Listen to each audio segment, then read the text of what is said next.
Hello friends, good morning, শুভ সকাল। তোমার সবাই কেমন আছে? আশা করছি ভালো আছো। আমরা ভালো আছি। মাম্মার মুখটা দেখো, ভার ভার ভাব, মানে রাগি রাগি, স্কুল যাবে না, এই কান্নাকাটি করে দিল। তো সত্যি সিরিয়াস বলছি, গাড়িতে মানে মোড় পর্যন্ত গেছে, ভাই ফোন করে বললো তোর মেয়ে স্কুল যাবে না, নিয়ে যেতে। তো আবার আমার ওর কাকামণি ছিল, ওকে নিয়ে চলে এলো। আর এদিকে দুটো ফুলও দিয়েছিলাম গাছ থেকে পেড়ে, ওইটা রোজই দিই, বলবে ম্যামদেরকে আমি দিই, জানি না দেয় নাকি, তবু নিয়ে যাই। তো চলো, বর আবার এইদিকে আমি রান্না বান্না বসিয়ে দিয়েছি, আর ওইদিকে আমার মেয়েকে বর দিয়ে চলে এসছে মায়ের কাছে, ও রয়েছে, মা বললো ঘুমিয়ে গেছে। তো এইদিকে আমি বললাম ঠিক আছে, মেয়ে বলছিল ঘুগনি খাবো, তো ঘুগনি করোই, আর তুমি এদিকে লুচি বানাও।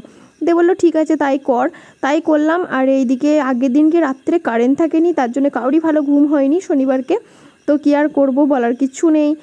পুরো সারা রাতটাই কারেন্ট থাকেনি, পুরো বরবাদ। ঘুগনিটা কত সুন্দর করেছি দেখো, আর খুব টেস্টও হয়েছিল কিন্তু।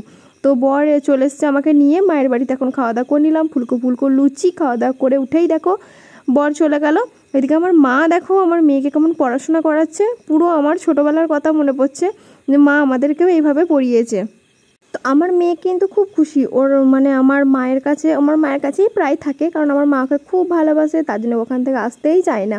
তো কী করবো, একটুখানি আড্ডা দিয়ে গল্প করে চা খেয়ে দিয়ে চলে এলাম বাড়িতে এসে দেখছি এক টপ দু টপ করে বৃষ্টি হচ্ছে, বৃষ্টি হওয়ার কোনো আশাই দেখতে পাচ্ছি না। তো চান টান করে ফ্রেশ হয়ে নামাজ পড়ে বসে বললাম ভাত খেতে। মায়ের বাড়ি থেকেও তরকারি নিয়ে এসেছি, খেয়ে নিই ঝটপট করে, তারপরে যাব মায়ের বাড়ি বিকালের দিকে।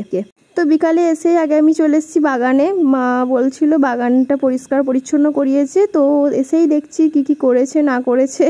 তো এইদিকে দেখো বাগানে দেখছি গাছগুলো সোজা করেছে, পরিষ্কার করেছে মেঝে দিকটা। তো তারপরে দেখছি পেয়ারা গাছে কত পেয়ারা ধরেছে, সুবর্ণরেখা গাছেও আম হাতে গোনা এসছে। তারপরে তোমার আমরাও হয়েছে, 2 রকমের আমরা হয়েছে গো। তো বড় হলে তো ভালোই হবে, খাওয়া হবে। আর এইদিকে দেখো ভাবছি একটা আম নেবো ডাল দিয়ে করবার জন্য। তো ভাবছি কোন আমটা নেওয়া যাক, তো চলো একটা আম তুলেই নিয়েছি। তো আমি একটুখানি তোমাদেরকে দেখালাম, ভালো আমি আজকে আসিনি ক্যামেরায়। তো দেখো এই আমটা আমি নিয়ে নিয়েছি।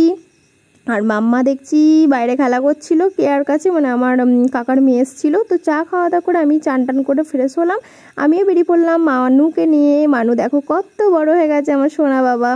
তো চলো এরপর আমি চলে যাব বাড়িতে এসে মাম্মার ইচ্ছে গেছে চাল ভাজা আর খাবে চা। তো চা দিলাম, চাল ভাজা দিলাম, অল্প একটুখানি খেলো, খেয়ে দিয়ে আর খেলো না, আমি খেয়ে নিলাম। তারপর আবার বললো একটা কেক খাবো, তো অল্প কেক খেলো, আমাকে অর্ধেক দিল। তো এইসব খাওয়া দাওয়া করে একটুখানি আঁকিবুকি করে কিন্তু মাম্মা ঘুমিয়ে পড়েছিল, খুব টায়ার্ড ছিল, রাত্রে ভালো ঘুম হয়নি বলে। আর মা করেছিল চিকেন রান্না, আমি জাস্ট ভাতটা করেছিলাম। তো এইভাবে আজকে কেটে গেল দিনটা। তো চলো সঙ্গে ডিমও দিয়েছে। তো খাওয়া দাওয়া করেই ভিডিও শেষ করলাম। ভালো লাগলে লাইক কমেন্ট শেয়ার সাবস্ক্রাইব করে দিও। বাই, টাটা, গুড নাইট, ভালো থেকো, সুস্থ থেকো, সাবধানে থেকো।